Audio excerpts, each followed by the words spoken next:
Daddy daddy నాకు ఒక 2 rupees నాకు ఒక 2 రూపీస్ ఇంగ్లీష్ లో మాట్లాడకండి నా చిన్న బిడ్డ తెలివి బిడ్డ 2 రూపీస్ ఎందుకే 2 రూపీస్ ఎందుకంటే 2 రూపీస్ తీసుకెళ్ళి ఎక్కడ బీమారం అంగట్లా ఒక శేషాంతి కొనుక్కొచ్చుకొని అలా పుస్తకాలు పెట్టుకొని పడిపోతుంది నేను శైతాంతి కొనుక్కొచ్చుకొని 3 బజార్ల కాడి పోయి మన్నని తొక్క దగ్గర కుప్ప వేసి ఆ మన్నని దానిలో ఎత్తుకొని వచ్చి నీవి ఇంత పోసి నావి ఇంత పోసుకుంటే ఆడుకుంటాడు అంటే నా బిడ్డ తెలియకపోతే ఇక సచ్చినాక పోసే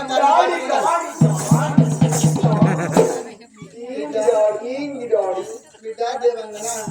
వాటి రోజు లోపల ఎందుకు కొరకచ్చినావంటే బిడ్డ నా మనసు లోపల ఒక 3 ప్రశ్నలు ఉన్నాయి బిడ్డ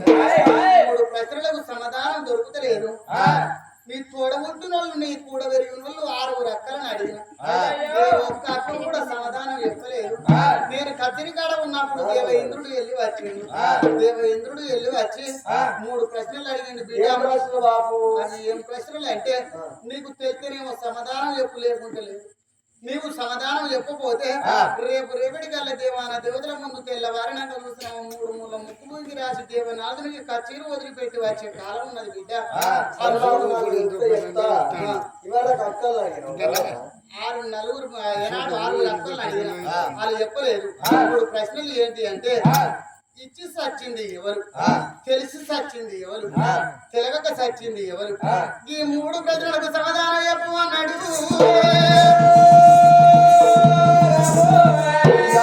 బిడ్డ దేవంగన దేవంగన దేవంగన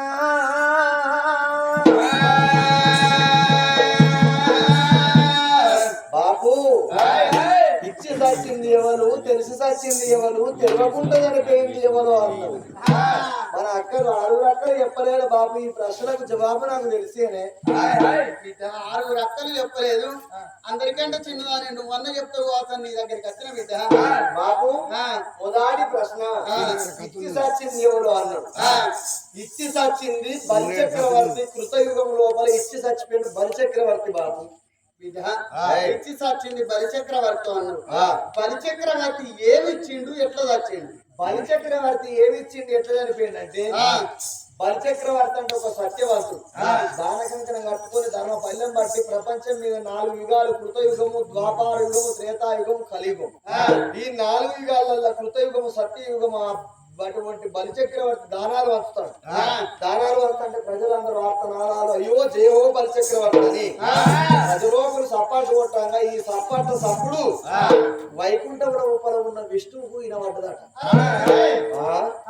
మాకంటే సత్యవంతుడు ఎవర్రా అని విష్ణుమూర్తి ఒక వామన అవతారం ఎత్తుకున్నాడు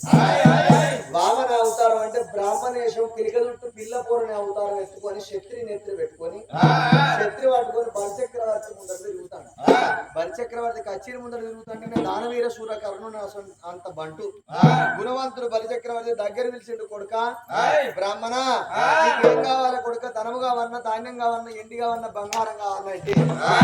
ఈ బ్రాహ్మణేశం మీద ఉన్నది విష్ణుమూర్తి అని నువ్వు వెలువరు బలిచక్రవర్తి నరుల మాట నీళ్ళ మూట నాకు ఇవ్వగలిగినంత ధనధాన్యం నీ దగ్గర ఉన్నదా అంత ఆస్తి పాస్తి నీ దగ్గర ఉన్నాడు కొడుక నువ్వు ఏం కావన్నా కోరుకో అన్నాడు అయ్యా నాకు ఒక 3 అడుగుల జాగా కావాలి మరి 3 అడుగుల జాగాని నా చేతిలో చెయ్యి అనవరకల్లా 3 అడుగులు జాగా పెద్ద దండిగా 3 అడుగులు కాకపోతే 30 ఎకరాలు ఇస్తానని బలిచక్రవర్తి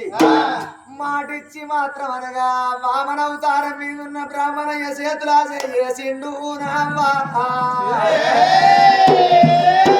బ్రాహ్మణ అవతారం మీద ఉన్న విష్ణుమూర్తి దొరికినవర కొడుగా దోసకాయ కొడలోలేనని వామన అవతారం మీద ఉన్న విష్ణుమూర్తి ఒక్కసారి ఆకాశం ఎత్తి వెలిగినాడు ఆకాశం ఎత్తి వెలిగి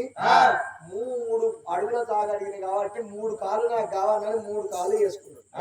3 కాళ్ళు వేసుకుని ఒక కాలు తీసిండు ఆకాశాన్ని పెట్టాడు ఒక కాలు తీసిండు భూమి మీద పెట్టాడు కొడుక బలిచక్రవర్తి నాకు ఇంకొక అడుగు జాగా కావాలి నువ్వు ఇస్తానన్నది 3 అడుగుల జాగారా నాకు ఇంకొక అడుగు జాగా చూపెట్టురా బలిచక్ర వరగల్ల సత్యవంతుడు ఒకవేళ తప్పుదునా మాట తప్పే బదులు నా ప్రాణం వేయింటి మేలని ఇచ్చిన మాటకు మాట ఇచ్చిన కొరకు అయ్యా ఒక్క పాదం ఆకాశం పెట్టిన ఒక్క పాదం భూమి మీద పెట్టినవు ఇంకొక పాదం ఇది నా నెత్తిలా పెట్టు అన్నడే బలిచక్ర ఒక్క ఆకాశం పాదం ఒకటి భూదేవుడు ఇది ఒక్క పాదం ఇంకొక పాదం బలిచక్రవర్తి మీద పెట్టి పాతాలు దొరికింది మాట ఇచ్చి మాట కొరకు పాడుబడి ఇచ్చి సచినోడు నానా బలిచక్రవర్తి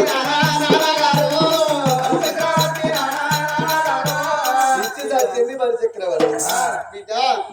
ఇచ్చి సచ్చింది బలిచక్రవర్తి అన్నావు ఎట్లా ఇచ్చి సచ్చింది అంటే దానికి అర్థం కూడా చెప్పినావు కానీ బిడ్డ ఇంకొక ప్రశ్న ఏం ప్రశ్న తెలిసి సచ్చింది ఎవరు బిడ్డ తెలిసి సచ్చింది ఎవరంటే తెలిసి సచ్చింది ద్వాపార యుగమందున మరి త్రేతాయుగమందున రావణ బ్రహ్మ అంటే సీతాదేవిని ఎత్తుకపోయిండు లంకకు అధిపతి రావణాసురుడు ఆయనే తెలిసి చచ్చినోడు నాన్న బిడ్డ రావణాసురుడు ఎట్లా తెలిసింది ఎట్లా చచ్చిండు రావణాసురుడు ఎట్లా తెలిసింది ఎట్లా చచ్చిపోయింది అంటే ఈ రావణాసురుడు అనేటోళ్ళు ఎవరో కాదు విష్ణుమూర్తి భుజం మీద ఉండే విష్ణువు చక్రం ఆ చక్రమే ఈ రావణాసురుడు ఈ చక్రం అనేది ఏం చేస్తుందట ఈ చక్రం అనేది ఏం చేస్తుంది అంటే విష్ణుమూర్తి శేష పాన్పుపై పండుకున్నంత సేపు ఈ విష్ణు చక్రము ఆ పాన్పు చుట్టూ తిరుగుతుందట గిరా గిరా గిరా గిరా గిరా పొద్దేడు మాపేడు మూతలు పెట్టుకుంటూ తిరుగుతుందట ఎవరు వచ్చిన వాళ్ళను హతము చేస్తుంది విష్ణుమూర్తి చుట్టూ తిరుగుతుంది ఈ విష్ణు చక్రం ఒకనాడు దినము నాడు శేషపాన్పుపై ప్రవలించుతాడు ఆ వైకుంఠంలో విష్ణుమూర్తి ఈ చక్రము ఈ శేషపాన్పు చుట్టూ తిరుగుతాడు గిర్ర గిర్ర తిరుగుతాయంటే ఈ గిరగిర గిరగిర తిరిగాక ఈ భూలోక పట్టం నుంచి వెళ్ళి ఒక్క ముగ్గురు మునులు అంటే దేవుళ్ళ కంటే సత్యవంతులు మునులు అంటే విశ్వామిత్రుడు వశిష్ఠ మహాముని చితంగ మహాముని ఈ ముగ్గురు మునులు బయలుదేరి విష్ణుమూర్తి దగ్గరికి పోయి విష్ణుమూర్తితో ఒక మా మొర పెట్టుకుంటాము అని ఈ విష్ణుమూర్తి దగ్గరికి బయలుదేరి బయలుదేరిన వరకల్లా ఈ విష్ణుమూర్తి దగ్గరికి వచ్చేసరికి ఈ విష్ణు చక్రం అనేది మొయ్య మొయ్య మూతలు పెట్టుకుని తిరుగుతాను మొయ్య మొయ్య మొయ్య మొయ్య మూతలు పెట్టుకుని విష్ణుమూర్తి అనిపించింది అయ్యా విష్ణుమూర్తి నవో నమస్కారం తండ్రి అన్నాడు విష్ణు చక్రం ముందడు తిరుగుతాను విష్ణు చక్రానికి కోపం అరే మీరు మునులైతే ఎవరైతే విష్ణు చక్రాన్ని నేనా ముందుగా మీకు వైకుంఠం లోపల పండుకున్న శేషపాన్పు మీద వండుకున్న విష్ణుమూర్తి ముందుగా కనిపించిండా నేను ముందుగా కనిపించాను అని చక్రానికి కోపం వచ్చి అడిగిందట అప్పుడు విష్ణుమూర్తి వేసిండు చక్రమా నాకంటే నువ్వు బలశాలి అని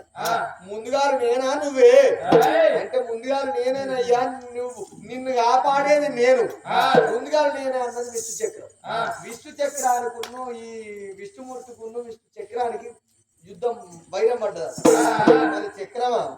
నువ్వు నాతోని వైరం పెట్టుకుంటాను నాతోని తగుదు పెట్టుకుంటాను నీకు ఓ జన్మనిత్తన్నా నువ్వా నేను చూసుకుందావు మళ్ళా జన్మం ఇంత జన్మం లోపల మాత్రం నేను హతము చేస్తానన్నాడే హతము చేస్తానని విష్ణు చక్రాన్ని రావణ బ్రహ్మ అవతారం ఎత్తిచ్చిండు విష్ణుమూర్తి రావణ బ్రహ్మ విష్ణు చక్రమే రాముడేమో విష్ణుమూర్తి రావణ అవతారం ఎత్తింది విష్ణుమూర్తి సీతాదేవి అవతారం లక్ష్మీదేవి సీత ఎత్తుకపోతే రాముడు అత్తడు లంకకు నా ప్రాణం తీస్తాడని రావణసురుడికి ముందుగానే తెలుసు రావణసురుడికి తెలవంగా కూడా లోక కళ్యాణం గురించి సీతాదేవి ఎత్తుకపోతాడు రాముడు అత్తడు లంకను మతము వేసి రావణుని చంపి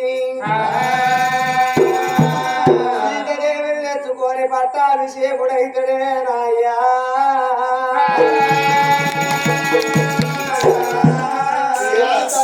రావణ బ్రహ్మ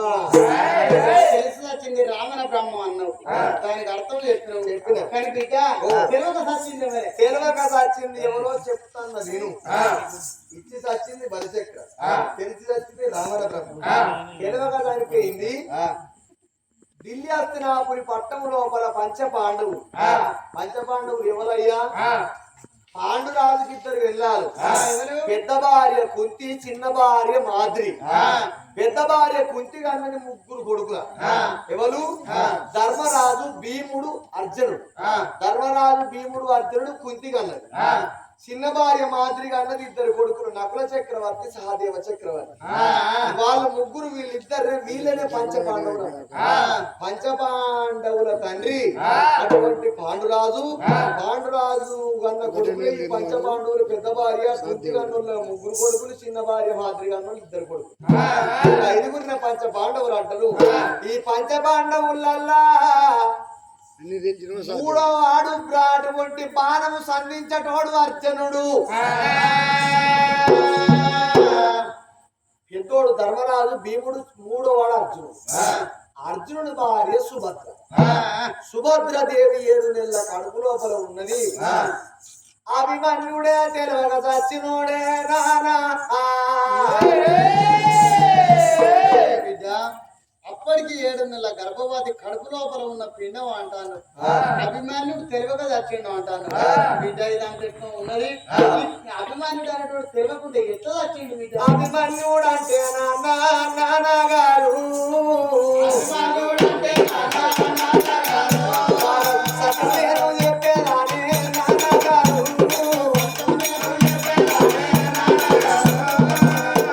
అభిమన్యుడు అర్జునుడి కొడుకు. సుభద్రదేవి 7 నెలల పొట్టలో ఉన్నాడు అభిమన్యుడు. అభిమన్యుడు ఉండే వరకల్లా